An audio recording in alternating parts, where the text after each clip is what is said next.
con enfoque de género, Lo que no se habla no existe, que está organizado por el Instituto Milenio para la Investigación de Imperfecciones de Mercado y Políticas Públicas y también por el Magíster de Economía Aplicada de la Universidad de Chile. Estamos las organizadoras y organizadores muy contentos y contentas con la recepción y el alcance que ha tenido esta actividad, habiéndose ya dictado 3 charlas y teniendo 4 por delante, incluyendo esta. Y estamos súper motivados a que ustedes puedan participar de estas charlas y además poder verlas y revisarlas en el canal de YouTube del MIP, donde se están subiendo. Voy a copiar el link en el chat para que puedan revisarlas si quieren.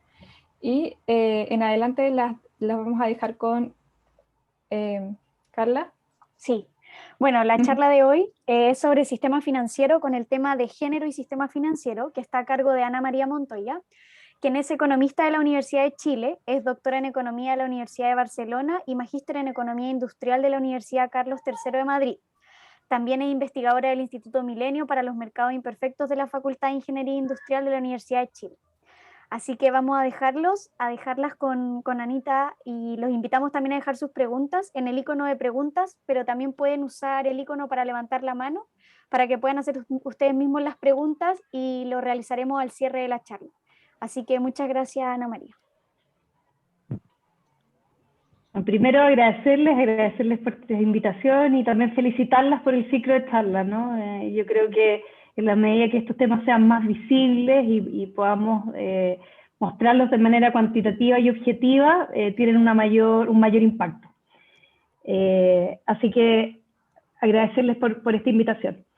La presentación que les voy a hacer hoy día, en primer lugar, mi idea era hacer un análisis como de contexto en términos general sobre discriminación de género en la banca, ya tanto a nivel nacional como internacional. Quizás este es un tema que ustedes verán como novedoso, uno está acostumbrado a verlo más en lo que es mercado laboral, pero sin duda vamos a ver que es un tópico que hoy día está muy latente y también da cuenta de la relevancia que ha tenido poder analizar los temas de género en los distintos mercados.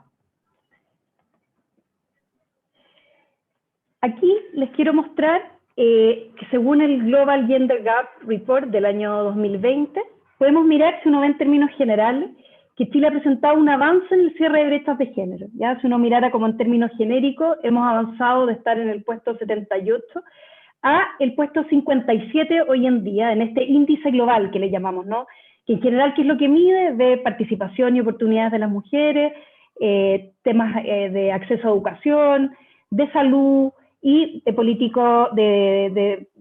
poder político, ¿no? Que entiendo que es todos los ámbitos que ustedes están desarrollando en este ciclo de charlas. Vemos que en estas 4 dimensiones en general, donde peor estamos, si ustedes se fijan, es lo que tiene que ver con participación económica y oportunidades. Se fijan aquí, ¿no es cierto? Chile está a nivel 57, pero fíjense que en participación económica y oportunidades Chile está a nivel 111, cuando uno descompone por cada uno de las distintas dimensiones. Entonces, básicamente, lo que nosotros vamos a tratar hoy día, que es la discriminación en términos de la industria bancaria, efectivamente es un tema relevante y donde estamos al debe, ¿ya? Efectivamente, en términos educacionales y de acceso al menos, vemos que hemos reducido, se ha disminuido esa brecha, pero vemos que en términos de participación y oportunidad económica no estamos tan bien. Durante estos 15 años, hemos visto que Chile ha empeorado su posición relativa dentro de este ranking de brechas económicas y oportunidades económicas. Principalmente tiene que ver, sin duda, con las brechas salariales y la participación femenina de mujeres en altos cargos, ¿ya? Entonces, básicamente, ustedes se preguntarán por qué creo que esto es relevante situarlo, porque creo que tenemos que hacer un doble clic y hay que ver el por qué la participación económica de las mujeres y se están poniéndose brechas que no tengan que ver con elecciones de las mujeres, sino que tienen que ver con temas de discriminación. Desde aquí, si ustedes me preguntan el por qué es tan importante irnos al tema del sistema de créditos en Chile, ¿ya? Al acceso.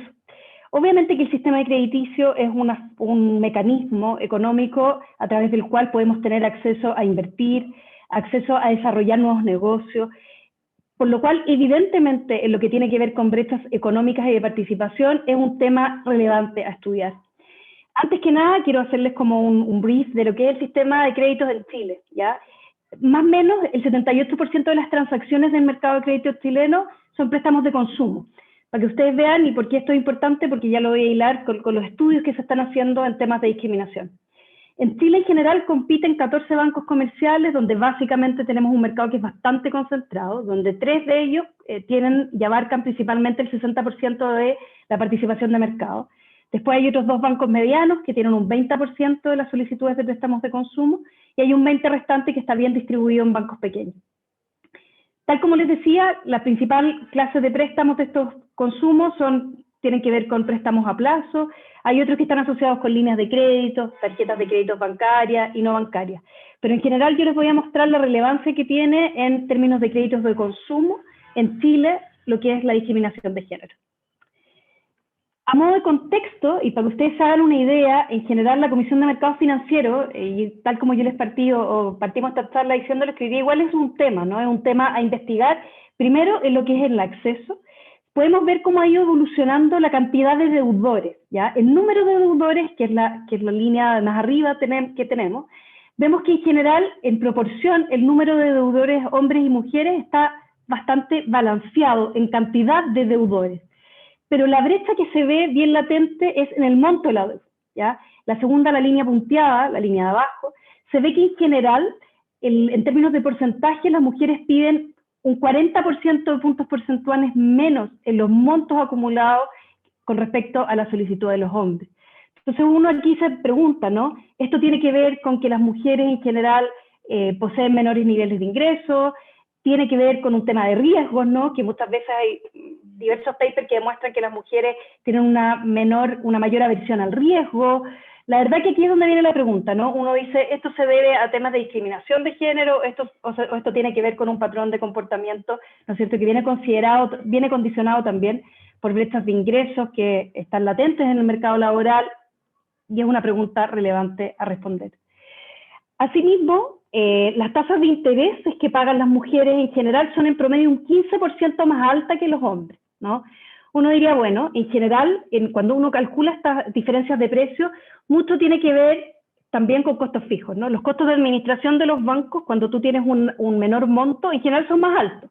Y como hay economías de escala, uno podría decir, bueno, que las tasas de interés que le cobran a las mujeres los créditos sean mayores, puede tener que ver con un tema netamente de la función de producción y no tiene que ver con temas de discriminación. Pero también sabemos que las mujeres en general son mejores deudoras que los hombres, ¿ya?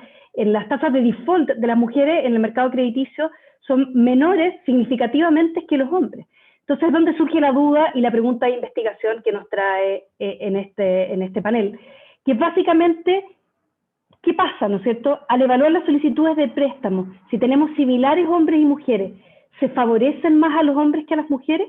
¿Por qué? Porque tenemos, ¿no es cierto?, estos confounding effects. O sea, tenemos mujeres que solicitan menores montos de crédito, pero a la vez son mejores pagadoras, pero tienen precios más altos. O sea, la verdad no es evidente, ¿no? A priori con la estadística descriptiva no es algo que uno pueda decir, efectivamente hay discriminación de género. ¿Qué nos dice la literatura? Si ustedes se fijan acá, les cito 2 papers bastante antiguos. En 1972, que esta literatura bastante seminal, tenemos que primero hay un tópico relacionado con discriminación estadística, ¿ya? ¿Qué le llamamos discriminación estadística? Es que si los ejecutivos de cuenta o aquellos que evalúan, en general, tienen sesgos o creencias estadísticas a priori, que por ejemplo las mujeres son más vulnerables, ¿sí? Que van a tender a perder sus ingresos, a disminuir sus ingresos en el mercado laboral, o que son peores pagadoras. Son creencias, ¿no? Eso es lo que llamamos discriminaciones estadísticas en términos de creencias. Pero también puede venir, en base a fundamentos de la literatura, a discriminaciones por gusto, que básicamente es que ocurre si la diferencia del trato entre hombres y mujeres prestatarias se da de preferencia, que tú prefieras relacionarte más con tener clientes hombres que clientes mujeres, y esta discriminación puede conducir a una pérdida de bienestar. Entonces, el foco de la discriminación, de poder entender si hay discriminación en la banca, es poder determinar si efectivamente hay discriminación de género en los créditos y si proviene de fuentes estadísticas incorrectas, o si la discriminación es por gusto. Asimismo, quiero mostrarles en qué va la investigación hoy día en materia de brechas de género en la banca. En primer lugar, tenemos que existe evidencia sobre la existencia de brechas de género en la propiedad de cuentas bancarias, ¿ya? En el acceso a cuentas, en el uso de ahorro y productos crediticios en los países en vía de desarrollo. En general, esta literatura ocupa muchas metodologías de reduce form, donde básicamente, al igual que este índice que les mostré al inicio de la presentación, tratan de ver esas brechas, ¿no es cierto?, en términos de los países por los índices que hay, y controlan por ingresos, educación, estado laboral, y ven que hay discriminación de género en estas metodologías de Reduced Form.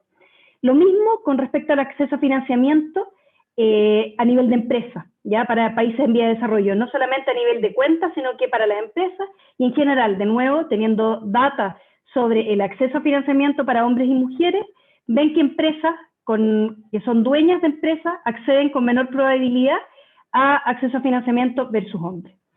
Y asimismo, otra literatura interesante que está surgiendo es que tiene que ver con que empresas donde las propietarias son mujeres tienden a entregar más garantías para tener acceso a créditos, ¿no? Se les exigen mayor cantidad de garantías. O asimismo, si es que aquellas tienen cuentas unipersonales, hay menor probabilidad que les otorguen créditos. En general, toda esta evidencia que no es experimental, sino que obviamente si uno la ve y la mira, podría tener bastante críticas en términos de endogeneidad, porque puedes que no tengas toda la información para poder controlar las variables, pero en general lo que tienden a concluir es que podría haber inferencia, ¿no es cierto?, de que habría un trato discriminatorio en respecto al acceso a los productos, respecto al acceso al crédito para desarrollar negocios. La literatura, en términos experimentales, es bastante escasa hoy en día. ¿Por qué? Porque evidentemente todos sabemos que hacer experimentos en materia de industria financiera no es fácil. ¿Por qué? Porque evidentemente la banca no es como en el mercado laboral, ¿no? Donde ustedes han visto que es bastante común que tú tengas currículum de mujeres y currículum de hombres, ¿no es cierto?, y los envía y la empresa lo evalúe para ver si te llama o no. Acá en general la banca necesita tu RUT para evaluarte, entonces necesitas tener actores reales, básicamente, ¿no?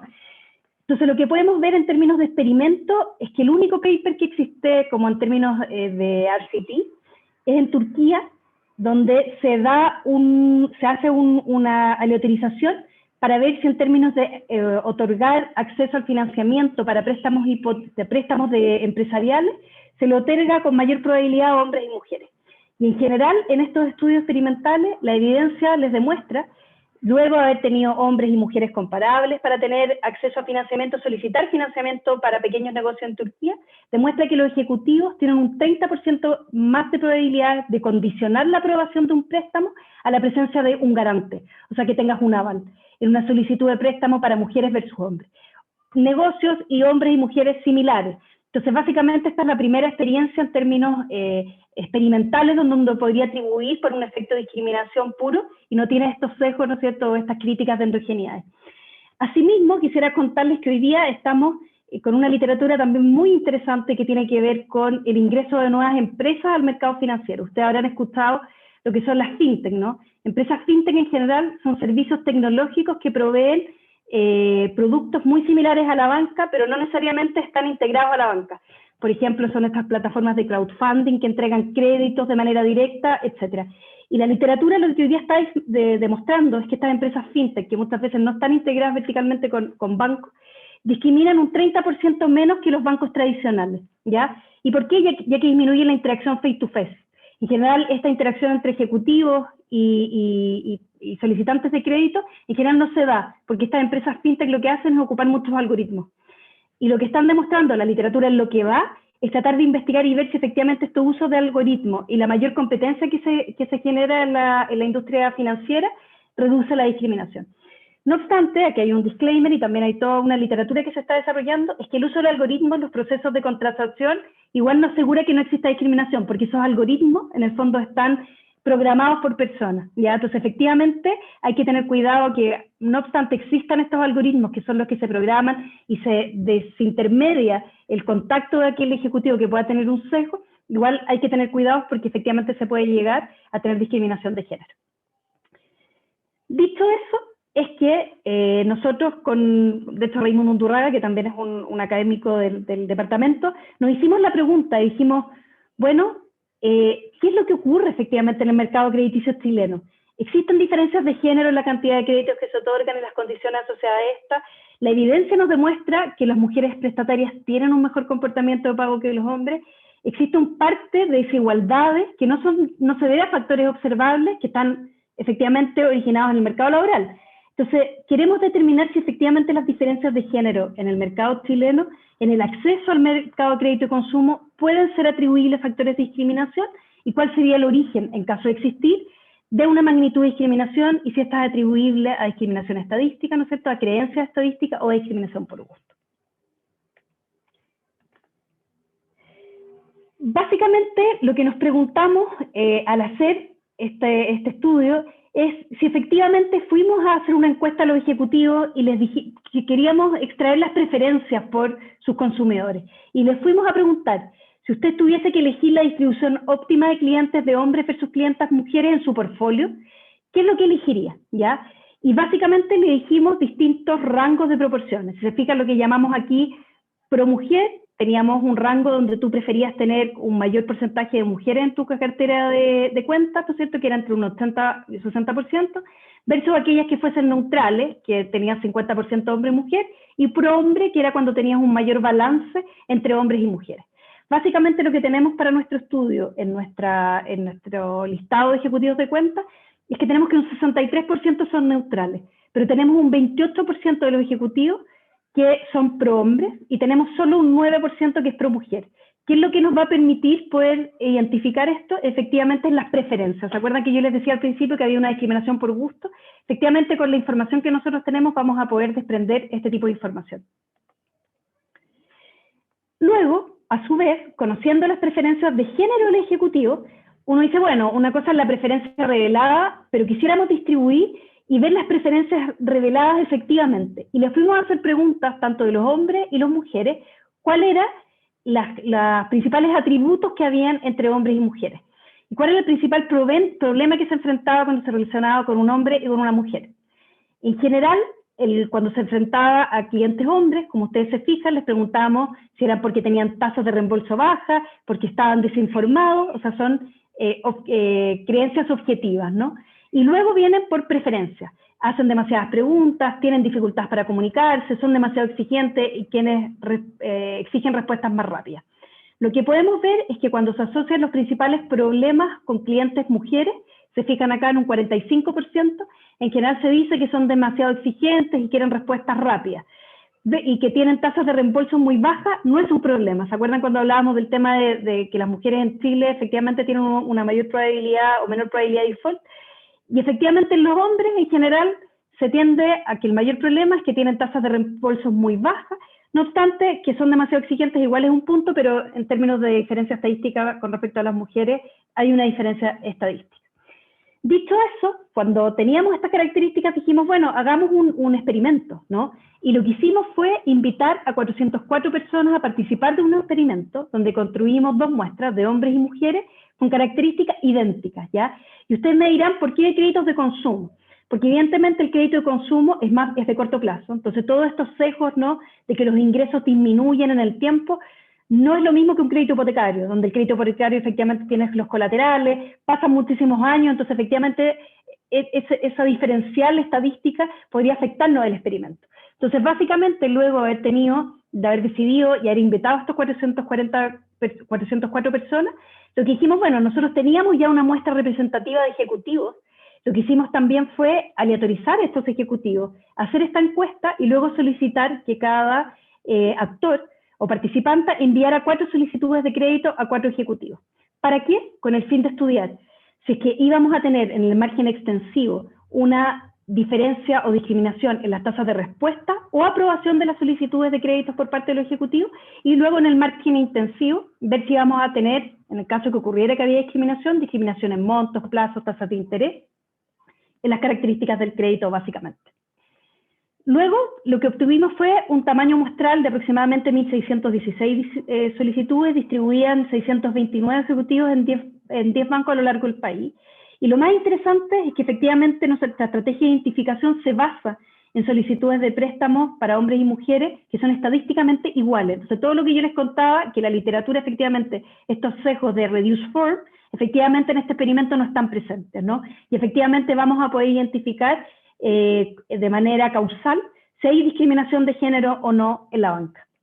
Básicamente este es el modelo nosotros que estimamos, donde a lo que a nosotros nos interesa es ver luego de los distintos outcomes que tenemos, que si es que te responden el correo, ¿no es cierto?, si te aprueban el crédito, si hay, en base a esta variable de gender, si hay una discriminación de género o no lo hay. Dicho eso, ¿qué es lo que nosotros encontramos en nuestro estudio? Básicamente, lo que fuimos a ver es que en términos de la respuesta de las solicitudes por parte de nuestros solicitantes de crédito, no hay diferencia estadísticamente entre hombres y mujeres. Pero sí encontramos que en la aprobación del crédito, las mujeres tienen un 5,100, aproximadamente un 6% de probabilidad menos de ser aprobadas con respecto a los hombres. Que si esto uno lo ve en términos de cuál es el promedio de aceptación de las tasas de aprobación de los hombres, que son en promedio un 37%, lo que estamos diciendo es que básicamente un 14,8% de la tasa de aprobación masculina en promedio es menor para las mujeres. Y este resultado es estadísticamente significativo, lo cual efectivamente nos permite atribuir a que hay discriminación de género en el margen extensivo. Luego también testeamos en el margen intensivo las condiciones crediticias, ¿no es cierto? Pero esto es condicional, evidentemente, al haber sido aprobado, donde no hay evidencia de discriminación.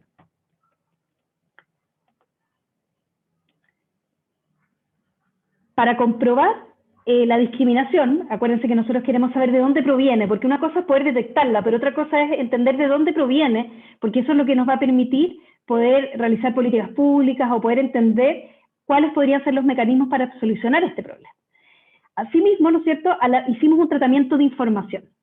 A la mitad de la muestra de ejecutivos se les asignó aleatoriamente un mensaje informándoles sobre el mejor desempeño en relación con las tasas de reembolso de las prestatarias mujeres, de tal manera de poder corregir, ¿no? Si es que efectivamente había este sesgo de decir, bueno, hay una discriminación estadística, donde se cree que la mujer puede ser peor pagadora en el tiempo, porque puede perder su ingreso, etcétera.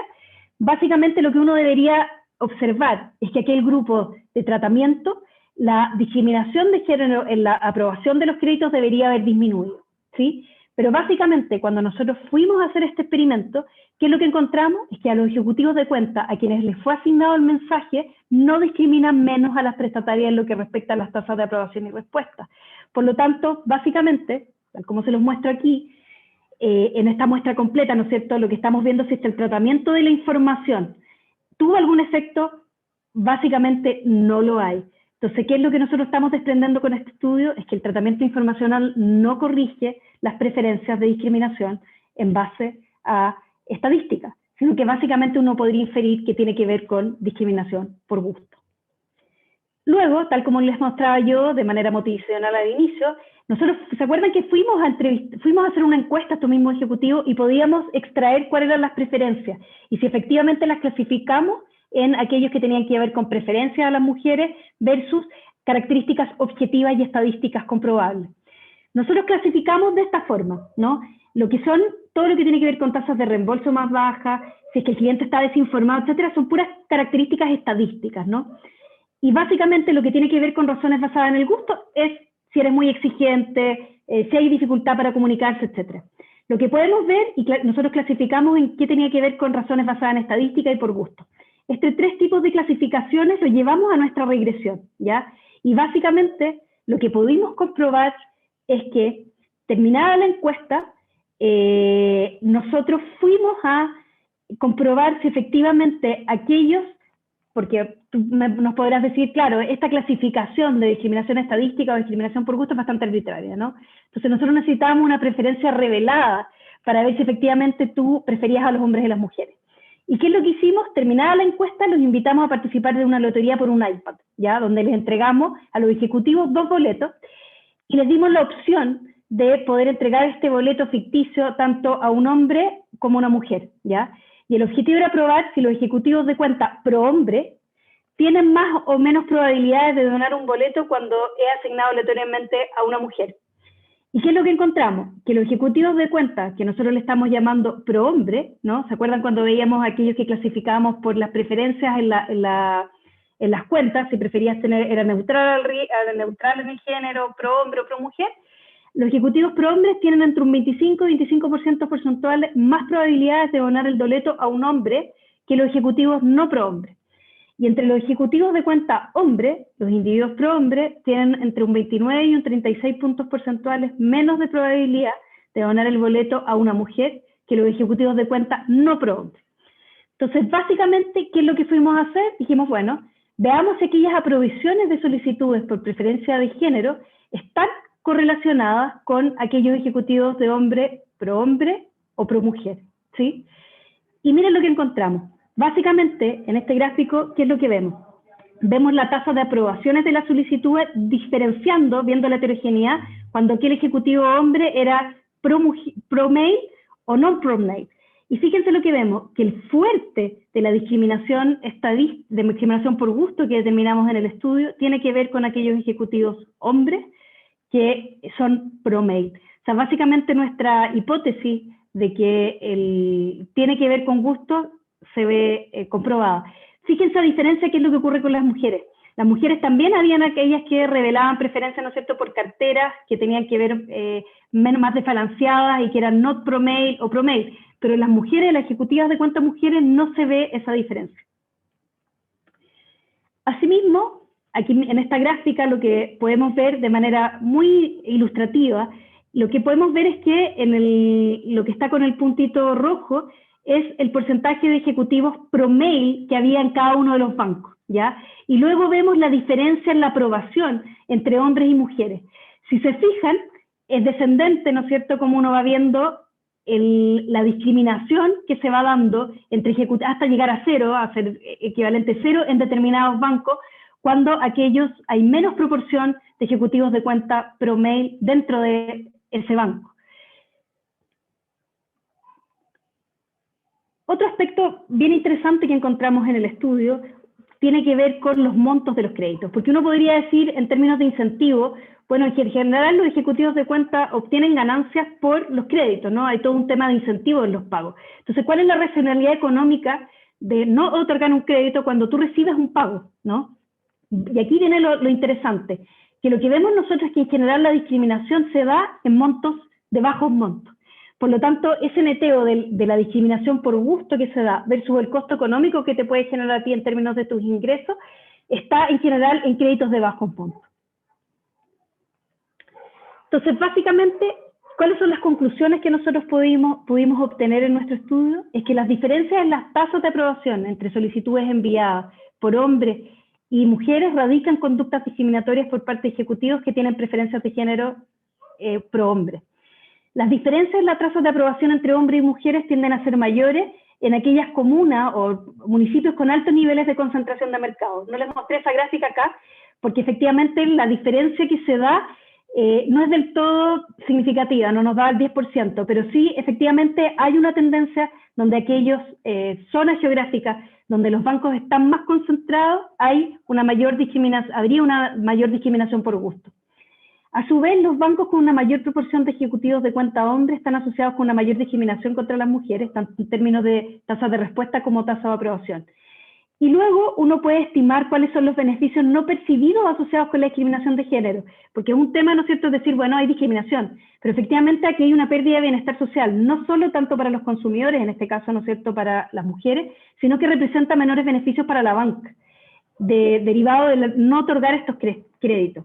A nivel de industria, la estimación que hicimos es que la discriminación de género tiene un costo de cerca de 35 millones de dólares al año, y esto equivale más o menos a la contratación de 1.500 ejecutivos de cuenta, con lo que es estimativo en un 15% de la fuerza laboral del mercado crediticio. Entonces, básicamente, tal como yo les mostraba en su inicio, la idea nuestra era poder aportar con opciones de política pública. Y con este estudio, ¿qué es lo que uno es que es poco probable que la discriminación de género contra las mujeres en el mercado crediticio se neutralice mediante tratamientos de información. Ustedes vieron, ¿no es cierto?, que nosotros otorgando información no era algo que se eliminaba, sino que más bien uno sugiere de género y las preferencias de los hombres que solicitan, ¿no es cierto?, a la hora de contratar. Y otra estrategia también es limitar la influencia de los ejecutivos de cuenta en las decisiones finales de la entrega de un crédito mediante uso de algoritmos, con el disclaimer que efectivamente, tal como yo partí diciéndole, los algoritmos también son programados por humanos, por ende, evidentemente, muchas de esas discriminaciones podrían trascender, pero es algo que uno podría analizar a la hora de diseñar esos algoritmos. Y luego, evidentemente, están las políticas orientadas a aumentar la competencia en el mercado de los préstamos, que tienen una probabilidad de éxito en la reducción de la discriminación de género. Y efectivamente, tal como yo les decía, la literatura va en esos aspectos y la inclusión en el mercado financiero está llevando a generar nuevas políticas públicas para aumentar la competencia, que uno esperaría que disminuyera la discriminación de género. Eso. Muchas gracias, Ana María.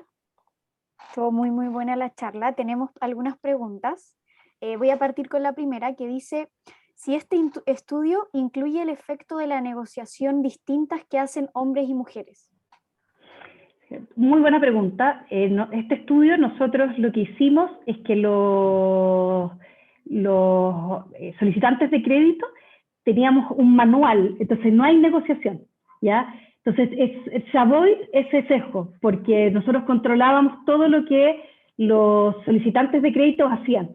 Entonces efectivamente no hay ninguna discrecionalidad y no hay negociación. Otra pregunta que llegó dice: ¿qué otros agentes dentro del mercado financiero son relevantes y que podrían estar discriminando por género? A ver, en general, bueno, la industria financiera es bastante amplia, ¿no? La pregunta es bastante general, porque tú tienes a nivel de inversiones, hay distintos ámbitos, ¿no es cierto? A nivel de seguros, por ejemplo, ¿cierto? Las características de los seguros, etcétera. Hay otros ámbitos, efectivamente, en la industria financiera que uno podría analizar y para poder determinar si efectivamente hay sesgos de género, sin duda. Sí, es una contribución, sobre todo como yo les decía, porque el tema del mercado crédito y consumo es donde más puedes aislar potenciales sesgos de expectativas en el mercado laboral, que yo creo que eso es algo que afecta muchísimo en el tiempo. Súper. Tenemos otra pregunta que dice: ¿cómo pudiera impactar en créditos de más largo plazo? En créditos de más largo plazo, evidentemente, este tema de las expectativas, ¿no? O los modelos que ocupan, fíjense que los bancos obviamente ocupan scoring, ¿sí? Entonces, por ejemplo, si hay una probabilidad que las mujeres dejen el mercado laboral mayor que los hombres, efectivamente eso no necesariamente es discriminación, y es algo objetivo. Entonces, mientras más largo el plazo del crédito, y si tú quisieras hacer un experimento, tendrías que controlar por ese tipo de factores, ¿no? Que podría estar implícito. Fíjense que nosotros aquí no estamos controlando por el score del banco, nosotros tenemos oculta esa información. Este estudio, la gran gracia que tenemos, es que teníamos a la Comisión de Mercado Financiero, y obviamente para el balance entre hombres y mujeres tenemos muchísima información por la cual hacemos el balance entre el grupo de control y tratamiento ex ante. Entonces, a nivel de mora, mucha información que es imposible. Es decir, la Comisión de Mercado Financiero no hubiese apoyado este estudio, sería imposible poder señalar que hombres y mujeres que solicitan los créditos son iguales. Pero efectivamente, claro, sería más difícil controlar por esa expectativa dentro del score de la banca de que tú tengas probabilidades de dejar tu empleo.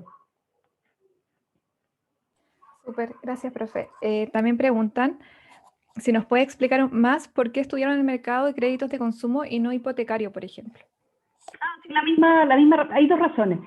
Por el colateral también, ¿no? En un mercado de créditos hipotecarios en general, lo que te da el valor, ¿no es cierto?, el mayor valor para la banca es el colateral, porque en el fondo si tú dejas de pagar ellos te embargan. Entonces básicamente el riesgo que ellos asumen es mucho menor, porque está ese activo, ¿no es cierto?, que es el colateral por detrás.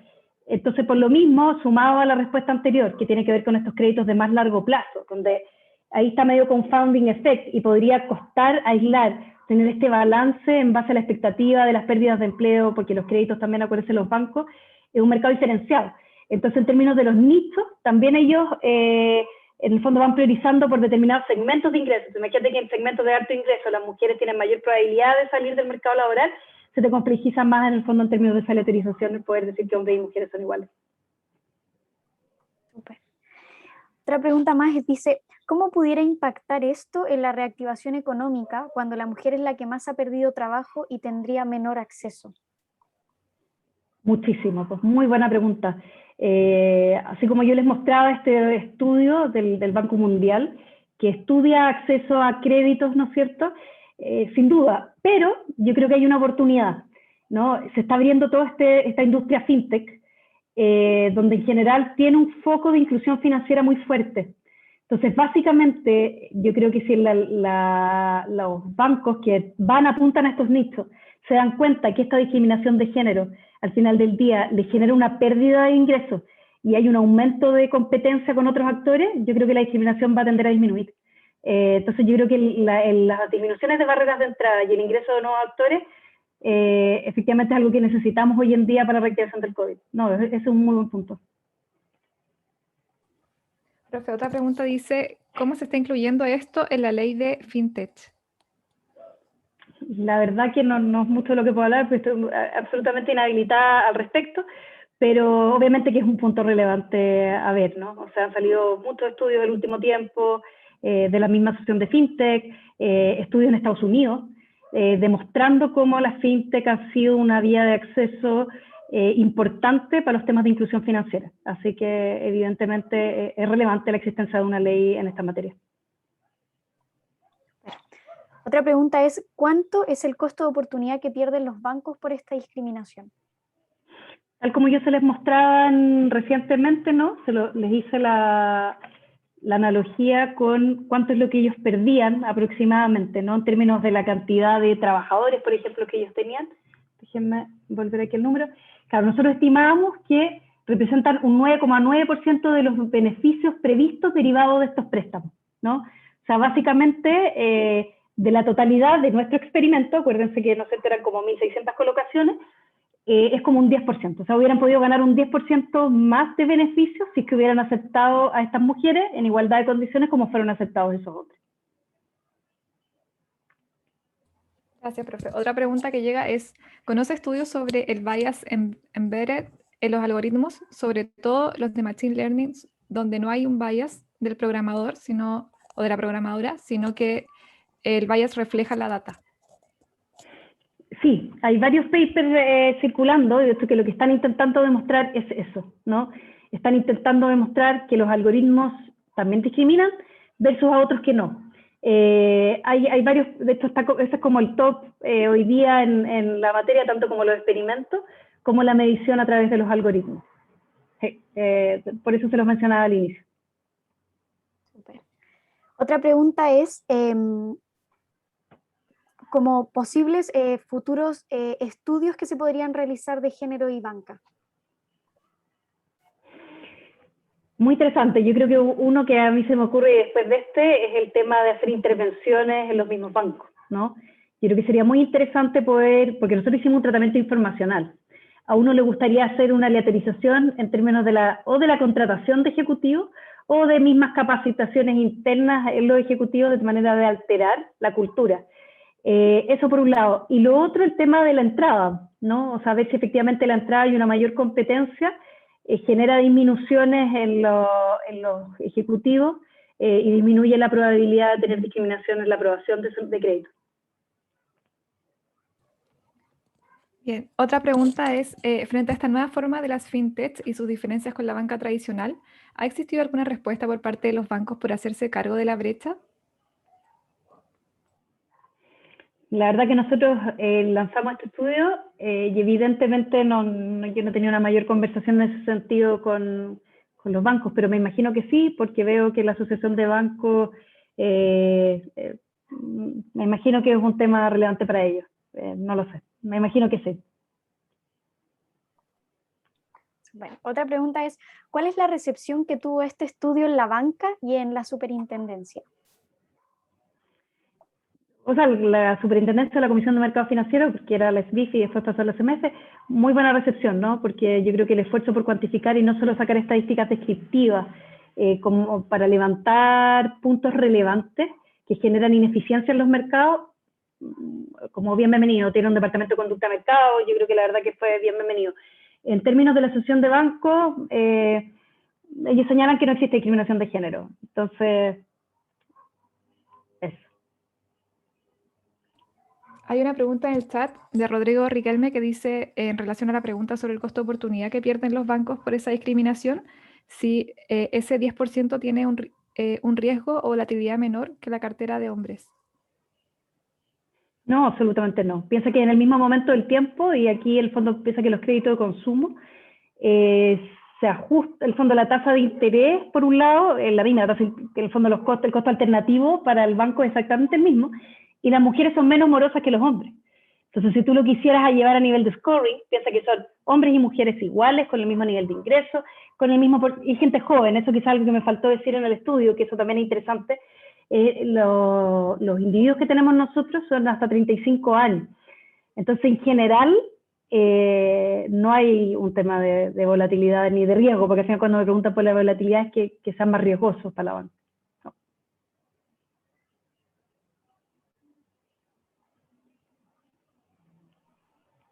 Súper. No tenemos más preguntas por ahora. Ana María, no sé si te gustaría decir algunas palabras de cierre. Sí, no, netamente agradecerles y las felicito, como les decía al principio, porque creo que esta es la única manera en general de poder visibilizar estos temas y cuantificarlos. Yo como que en eso los motivo, ¿no? En general estos son efectos de eficiencias estáticas, dinámicas de los mercados, que si uno no la cuantifica y no se hace consciente, la verdad que no se toman políticas públicas o no se toman soluciones al respecto. Así que nada, yo las motivo y las felicito como economistas, como estudiantes del magíster a estar preocupados de estos temas, ya que los hagamos más visibles y seamos capaces de cuantificarlos. Eso. Muchas gracias, profe. Al resto del público aprovechamos de informarles que los vamos a esperar para la nueva charla que va a ser el jueves 22 de abril a la misma hora, donde se presentará el tema Decisiones dentro del hogar con el título Impacto de la pandemia COVID en las mujeres, que será expuesto por la académica y economista Diana McDonald, doctora en Economía de Arizona State University. Eso, muchas gracias a todos. Muchas gracias, profe. Chao, que estén bien. Chao, Chao. muchas gracias. Gracias.